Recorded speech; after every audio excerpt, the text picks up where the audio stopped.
Na Prever FM, você começa o dia bem informado.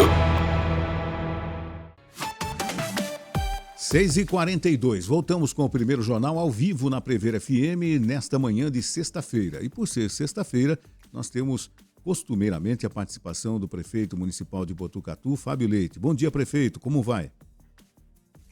Bom dia, Márcio. Bom dia, Ellen. Bom dia, amigos da Rádio Prever. Prazerzão estar aqui com vocês nessa sexta-feira. Na véspera do feriado, o prefeito esteve em São Paulo com algumas demandas. Uma delas foi com a equipe da Companhia Paulista de Desenvolvimento, aquele plano de mobilidade no município. Como é que foi a reunião, prefeito? Exatamente, Márcio. Na última quarta-feira, véspera do feriado, uma agenda bastante intensa na cidade de São Paulo, na capital. E a primeira reunião foi com esse instituto, vamos chamar assim, né? Uhum. Eu tenho dito para vocês de que a gente, agora no mês de maio, contrata um grande plano de mobilidade em Botucatu com dois objetivos principais, né? O primeiro é para que tecnicamente se indique quais são os investimentos que a gente tem que fazer em infraestrutura viária do município para facilitar a questão da mobilidade ou para ajudar a questão da mobilidade. E o segundo grande objetivo é um detalhamento do transporte público do município, né? A gente vem conversando, tanto eu quanto o Rodrigo Fumes, o secretário adjunto de Transportes, com instituições que entendem, né, que desenvolvem esse tipo de projeto. E na quarta-feira eu tive essa reunião, então, estabelecendo as bases aí da contratação. Muito provavelmente que esse instituto de fato seja de São Paulo. Eu ainda não sei se será esse que estivemos na quarta-feira, se vai ser uma equipe da Poli, lá da USP, que tem também essa especialização em transporte.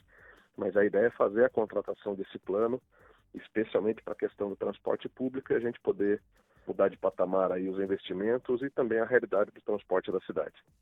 Prefeito, outra reunião que você esteve presente na última quarta foi com relação às obras das marginais ali na Castelinho, na Rondon, na Gastão do Alfarro.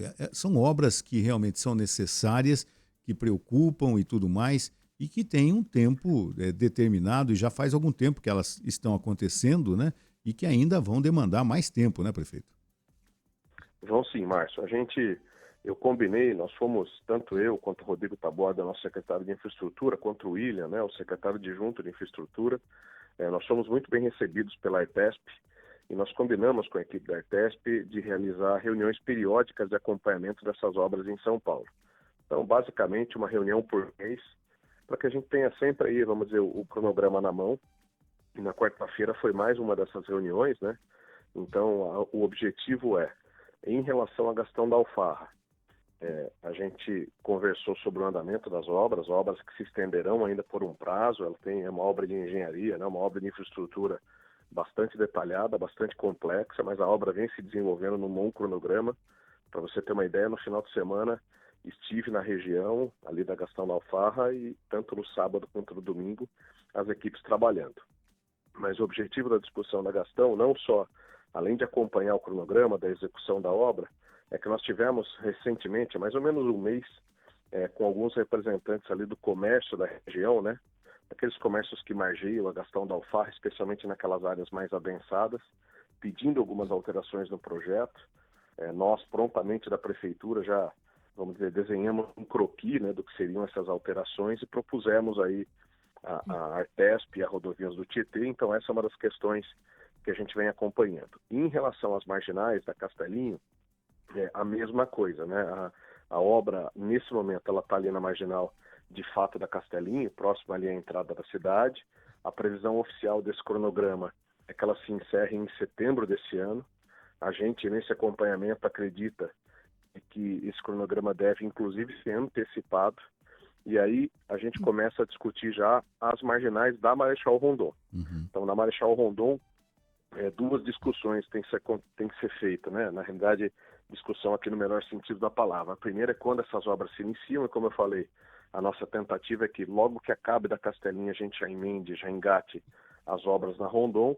E segundo, nós estamos rediscutindo o trecho para tentar aproveitar essa obra da Rondon, das marginais da Rondon, para regularizar o acesso ali ao Jardim Tropical e regularizar o acesso ao AME.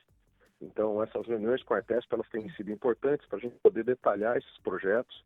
É um pedido que eu tenho feito junto ao governo do estado, junto à Artesp, para que, uma vez que se iniciem as obras ali das marginais da Rondon, a gente também consiga resolver esse acesso do Jardim Tropical, um acesso absolutamente precário. Você conhece bem ali a região, Márcio, e você sabe ali do perigo que é, né, aquele acesso em nível, e também estender essas marginais até o AME, ali nas proximidades do Grupo Caio, para que a gente também regularize aquele acesso ao AME e a gente aproveite, então, o ensejo dessa obra para fazer essas duas regularizações. Então, quando a gente faz essas reuniões com a Artesp, não só se discute o cronograma das obras, e mais uma vez, para ambas, tanto da Gastão da Alfarra quanto da Castelinho, eles vêm com um cronograma bastante ajustado, mas também para a gente tratar essas novidades, e como eu falei, na Gastão, os acessos ali para os comércios, e do lado da Castelinho e da Rondon, o início das obras aí das marginais da Rondon.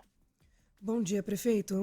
Entre as reuniões também foi falado da área da saúde, que é uma questão importante aqui no município também, inclusive a respeito de uma licitação que nós mencionamos até no começo dessa semana, a respeito de um grande laboratório para as unidades de urgência e emergência, não é isso? Exatamente, Ellen. Eu também aproveitei o ensejo, né? Nós publicamos na última segunda-feira, cumprindo inclusive um compromisso que havia assumido nas entrevistas com vocês, de que nós teríamos aí nesse grande plano que nós fizemos da saúde e da urgência e emergência em Botucatu, um programa chamado Sua Saúde, né? Vocês se lembram que quando eu fiz a divulgação a gente teria algumas novidades, então novidades já implantadas, que foi a ampliação da mão de obra médica das unidades tanto do pronto-socorro adulto quanto infantil, isso já foi feito, o início das obras de revitalização ali do pronto-socorro adulto, isso também já se iniciou, as obras estão acontecendo, e eu havia dito também que esse programa traria duas novidades. A primeira, a montagem de novas 3 unidades de urgência e emergência em Botucatu, para que a gente tenha, né, em cada região da cidade um ponto de atendimento, igual hoje acontece no pronto-socorro adulto e no pronto-socorro infantil. E a segunda novidade era de trazer para dentro do pronto-socorro, dessas unidades de urgência e emergência, a questão dos laboratórios, né, dos exames laboratoriais, para que hoje o tempo de espera dos pacientes, que gira entre 3 e 5 horas, caia para próximo de 30, 40 minutos. E essa licitação dos exames laboratoriais a gente publicou na última segunda-feira. Então, uma licitação que já está acontecendo. Agora a gente tem, lógico que os prazos legais, estamos falando aí algo em torno de 30 dias para a conclusão dessa licitação, mas, uma vez divulgada essa licitação, o que eu tenho feito é conversado com grandes grupos médicos do Brasil, a gente pode dizer assim, e não foi diferente nessa quarta-feira, conversei com 2 grandes grupos, apresentando detalhadamente o nosso edital, lógico que para aqueles grupos que têm interesse, né, e mostrando um pouco da necessidade que a gente tem em Botucatu. Então essas conversas na quarta-feira, elas foram importantes, porque a gente ouve, né, de empresas especializadas e grandes grupos médicos que já operam esse conceito de laboratórios dentro de unidades de urgência e emergência no Brasil todo. A gente ouve como funciona a realidade e isso deixa a gente cada vez mais animado. Eu acho que essa licitação tem tudo para dar certo. Se Deus permitir aí, num prazo de mais 30 dias, como eu falei, porque existe o prazo legal, ela esteja concluída. Estou torcendo para que grupos grandes, grupos fortes, se interessem por essa licitação, e esse trabalho, vamos dizer, de embaixador aí dessa edital que a gente tem feito no mercado, né, para mostrar realmente a realidade de Botucatu. E se a gente conseguir isso, a realidade aí das unidades de urgência e emergência, elas vão se modificar, porque o tempo realmente, a tecnologia que existe hoje, né, para exames laboratoriais nos locais de urgência e emergência, a tecnologia evoluiu muito e isso vai ajudar muito o atendimento do cidadão de Botucatu nessas unidades. Prefeito, nós tivemos há 2 finais de semana atrás a campanha de vacinação contra o vírus da influenza, inclusive em locais, em supermercados e aos sábados nos supermercados, em algumas unidades de saúde e tudo mais. E eu estive, véspera do feriado, também me vacinando contra o influenza e tudo mais. Estive no Centro de Saúde Escola tal, e questionei para a atendente lá se haveria uma nova campanha desse tipo, né? Ela falou que talvez no dia 10, que é a campanha nacional de vacinação, aconteça, então não haverá essa campanha como foi feita em supermercado e tudo mais. Mas foi uma iniciativa muito interessante da Prefeitura, até porque o índice de vacinação no Brasil como um todo é muito baixo, não, prefeito? Exatamente, Márcio. Infelizmente existe, né, agora uma onda, vamos dizer assim, eu acho que muito causada pelas notícias falsas, né, por fake news que são veiculadas nas redes sociais. Existe uma onda, infelizmente, isso não é mérito de Botucatu, do estado de São Paulo, do Brasil, no mundo inteiro, né, contra as vacinas, e aqui é uma opinião muito pessoal, lógico que dentro da democracia a gente respeita a opinião de todos, mas eu sou radicalmente contra esse posicionamento anti-vacinas, né, o que tem causado, inclusive, o surgimento de doenças que estavam erradicadas no mundo, e esse movimento tem feito com que essas doenças voltem. Mas esse programa de vacinação é um programa muito bem organizado pelas equipes de saúde do município. Deixo aqui o registro em nome do meu vice, doutor André, o Queco, que responde pela Secretaria de Saúde. Deixo aqui meu abraço e agradecimento a todos os profissionais de saúde que fizeram e participaram dessa campanha, que você, inclusive, esteve presente. Foi um ato que nós fizemos no final de semana, como você disse, né, em locais inusitados, até em supermercado, para ampliar essa base de vacinação em relação à influenza. A hora é agora, né? Como muda o tempo agora, nessa virada de abril para maio, é o momento, inclusive, que os pronto-socorros, voltando à pergunta da Ellen, a pergunta anterior, eles ficam mais cheios de pacientes por conta das doenças aí pulmonares, etc., por conta da mudança do tempo. Então, essa vacinação contra a influenza ela é muito oportuna e o momento é agora, né? Quanto mais cedo, mais precoce se toma a vacina, maior, vamos dizer, é a proteção do organismo em relação a esse período do ano mais seco, mais frio. Apesar de não ter, nesses dias que se passaram, né, uma campanha em supermercados como aconteceu, as unidades de saúde do município elas estão preparadas, elas estão abastecidas para que esse esquema de vacinação ele continue. Então, aquelas pessoas que não tiveram a oportunidade de comparecer no sábado, como você mesmo mencionou, Márcio, ainda tem a oportunidade de tomar essa vacina contra a influenza dos nossos postos de saúde. E agora, para a gente lançar novas campanhas, a gente segue muito próximo a programação, não só com a Secretaria de Governo do Estado, mas também com o Ministério da Saúde. Então, é provável, sim, que exista uma nova campanha, vamos chamar assim, inusitada, né, em termos de aplicação, Márcio, mas sem prejuízo de que ela aconteça.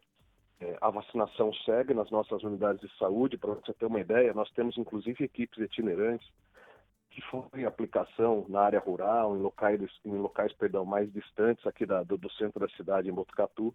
Mas fica aqui o convite para a nossa população, especialmente as crianças, né, de 4 meses a 6 anos de idade e os adultos acima de 60 anos, que procurem uma unidade de saúde e façam a sua proteção gratuita, importante dizer isso, né, contra a influenza, e fiquem aí preparados para esse período mais frio, mais seco do ano. Inclusive tem uma pergunta de um ouvinte aqui, o Fábio, perguntando justamente se existe algum posto de vacinação aberto hoje, pós-feriado.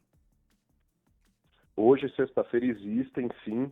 Eu vou passar para você, Ellen, no WhatsApp, a relação, nós temos divulgado ali no site da Prefeitura das Unidades de Saúde. Isso é importante, a pergunta do Fábio, meu xará, e ótimo dia, Fábio, obrigado pela pergunta. As unidades de saúde do município, né? Essa é uma dúvida que surge, voltando mais uma vez à pergunta da urgência e emergência. Nós temos unidades de saúde que não o pronto-socorro, além do pronto-socorro, abertas até às 22 horas. Nós temos unidade de saúde aberta aos finais de semana, que é aquela unidade da SECAP. Então, na sequência, eu já encaminho para ti, ou oriento o Fábio, até melhor, que fica já pronto, no site da Prefeitura, www.botucatu.sp.gov.br. A gente tem ali a relação de todas as unidades de saúde e nas nossas páginas da internet da Prefeitura Municipal de Botucatu, tanto Instagram quanto Facebook, a gente publicou também a relação das unidades, que tem o nome da unidade, o endereço e os horários de atendimento. Mas a gente tem sim, além do pronto-socorro adulto, unidade funcionando aí aos finais de semana, funcionando até às 22 horas. Prefeito, ontem eu fui questionado por uma pessoa na rua dizendo a respeito uma espécie de decks que existe na Costa Leite ali, uma quadra para frente da Misericórdia, e existe também no Jardim Paraíso, numa lanchonete. Uma espécie de um deck, é um espaço estendido que pega metade da rua para se colocar cadeiras e tudo mais. Isso é legal, e como é que funciona isso, prefeito? Esse é um nome até americanizado, Márcio, uma tecnologia que chegou também em Botucatu, chama-se de Parklet. Então, vamos dizer, um conceito que surgiu muito forte na cidade, na capital de São Paulo, né, permitindo aos comércios, né, que expandam, vamos dizer, a sua área de atuação, Nós temos, de fato, como você falou, nesse momento, 2 implantados em Botucatu, um na Costa Leite, ali na região próxima à Antiga Misericórdia, e um lá no Jardim Paraíso, próximo àquela grande rotatória que a gente tem no final da Avenida Rafael Sampaio. Como que funciona isso? Aquele comércio, aquele comerciante que tem interesse em fazer essa aplicação, ele pede para a prefeitura uma autorização, isso é uma concessão que acontece, porque ele usa uma via pública. Antes que essa concessão seja dada, a equipe da Semutran, Rodrigo Pumes, nosso adjunto aqui de transporte, ele faz a verificação em termos de trânsito, em termos viários, se é um local que pode ter aplicação desse conceito, e uma vez feito isso, é dada a autorização pela prefeitura para que seja implantado parklet, ou seja implantado aí essa área para o desenvolvimento do comércio. É um equipamento, vamos chamar assim, Márcio, que tem esse objetivo realmente do desenvolvimento econômico, da questão relacionada à ampliação dessas áreas. Isso não significa que as obrigatoriedades legais em termos de alvará, em termos de vigilância sanitária, que esses equipamentos ou que esses estabelecimentos têm que cumprir, elas seguem com a mesma exigência. Essa é uma alternativa aí para o comerciante local, né, da nossa cidade, para poder ampliar um pouco a sua operação. Está disponível na cidade toda, de novo, condicionada a verificações muito técnicas, em relação especialmente a trânsito, em relação à mobilidade, mas é uma realidade, uma possibilidade que se tem na cidade de Botucatu. Prefeito, já no finalzinho, a questão das atendentes de creche, né? Como é que está essa situação, prefeito? Algumas dizendo que perderam a gratificação, que foram penalizadas por ficar doente. Como é que está a situação das atendentes de creche, prefeito? É uma pena, Márcio, um assunto tão bacana, um assunto tão importante, né? Ele ter sido distorcido por poucos, ainda bem que foram poucas pessoas na internet com fake news, etc. Né? Esse é importante a gente dizer que é um projeto que surgiu no ano passado, a verdade seja dita, construído pelo ex-prefeito Mário Pardini, junto com o Sindicato dos Servidores Públicos Municipais, o SISPUMB. Esse projeto não pôde ser aplicado em 2024 por conta das restrições eleitorais. Então, eu assumi o compromisso durante as eleições, e você se lembra disso, porque foi um tema, inclusive, discutido naqueles debates que vocês muito democraticamente promoveram na rádio. Eu assumi o compromisso de que retomaria esse projeto logo no início do mandato, e foi o que eu fiz. Logo que cheguei, tanto eu quanto o professor Gilberto, nosso secretário de Educação, retomamos esse projeto, discutimos mais uma vez com a Câmara dos Vereadores nessa nova configuração, enviamos para a Câmara, o projeto foi aprovado legalmente, e ele é uma gratificação que foi concedida. Então, assim, não houve nenhum tipo de alteração que prejudicasse a função da atendente de creche, muito pelo contrário, ele é um projeto de gratificação. Isso significa dizer que as atendentes de creche passaram a ter acesso a um novo padrão de remuneração. Então, por isso que eu digo que é um ponto só positivo, né? Por óbvio que essa gratificação, essa remuneração, ela tem um certo regramento. Uma quantidade pequena de atendentes de creche não concorda com o regramento que foi estabelecido pela prefeitura, e nós respeitamos, dentro do conceito democrático e republicano que a gente segue as nossas ações, nós respeitamos isso e dissemos, inclusive nas reuniões que fizemos com a categoria, de que é um projeto que, lógico, como qualquer projeto, a gente implantaria e acompanharia ao longo do tempo para ver se existem necessidades de alteração, e existindo, elas sendo discutidas a 4 mãos. Então, diferente do que foi veiculado mais uma vez aí em notícias não verdadeiras, de que a prefeitura não teria publicado o decreto regulamentador, isso não é verdade. O decreto foi publicado em tempo e no prazo, dizendo que as atendentes foram prejudicadas, elas estão tendo a remuneração diminuída. Isso não é verdade, não houve nenhuma alteração para baixo na remuneração. Como eu disse, ela é uma gratificação que só amplia para aqueles que cumprirem os requisitos, amplia a remuneração. A gente tem recebido, o professor Gilberto recebeu também um grupo de atendentes elogiando, né, o esforço da prefeitura, no sentido de algo mais, de ser um passo a mais, né, na tentativa desse reconhecimento do servidor público municipal. Isso já aconteceu no passado, de novo, mérito do ex-prefeito Pardini. Enquanto eu era secretário, também tive a oportunidade de mexer. Isso já aconteceu com a categoria dos professores, dos coordenadores, dos diretores. Isso já aconteceu também com a nossa GCM. Agora, nesse momento, com as atendentes de creche, e daí, ainda no mês de maio, a gente fará a contratação daquele plano, né, que eu tenho chamado da nova reforma administrativa, né? A última reforma que aconteceu no município, foi dos anos ali na virada de 2011 para 2012. A gente, nesse momento, assim como eu falei do plano de mobilidade, também está discutindo com grandes instituições a contratação dessa reforma administrativa, desse novo plano de carreira do servidor público municipal, e aí sim, com a abrangência total, pegando toda a categoria. Lógico que é um projeto de longo prazo, um projeto que a gente precisa contratar um instituto muito sério para nos assessorar, e é isso que a gente está fazendo. Em paralelo, agora no mês de maio, nós temos a database, né, da categoria dos servidores públicos. Até sexta-feira eu ainda não havia recebido formalmente do sindicato as demandas que eles normalmente sinalizam, mas sei que já aconteceu a assembleia, sei que eles já estavam concentrando essas informações num protocolo, e me parece que na própria sexta-feira protocolaram. Então agora no mês de maio a gente começa a tratar também essa questão da categoria, e ontem até trocando mensagens com alguns servidores que educadamente, né, de uma forma muito simpática, abordam a gente para dar sugestões. Ontem mesmo falei que fica o meu compromisso de que perdas salariais não acontecerão. Então a gente trata a questão orçamentária com muito respeito, mas a ideia é que a gente repasse sempre ao servidor, no mínimo, a recomposição da inflação.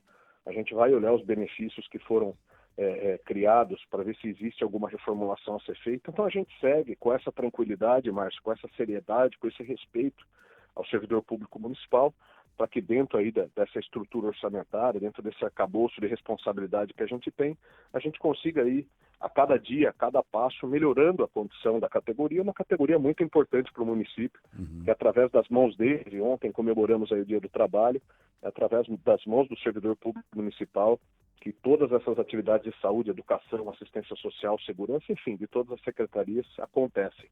Fica aqui então meu abraço, meu respeito, meu carinho a todos os servidores da prefeitura, e podem contar que de uma forma muito responsável a gente vai tratar não só as categorias como atendente de creche, mas a categoria como um todo, através de uma nova reforma administrativa, e agora no ensejo do dissídio do mês de maio. Prefeito, agradecemos mais uma vez a sua participação aqui no primeiro Jornal da Prever FM. Um bom final de semana e até a sexta-feira que vem, prefeito. Eu que agradeço, Márcio. Um ótimo dia para vocês, uma ótima sexta-feira. Tenham um final de semana abençoado e até a semana que vem, se Deus permitir. Um abração para vocês. Abraço. Você ouviu Primeiro Jornal Prever FM.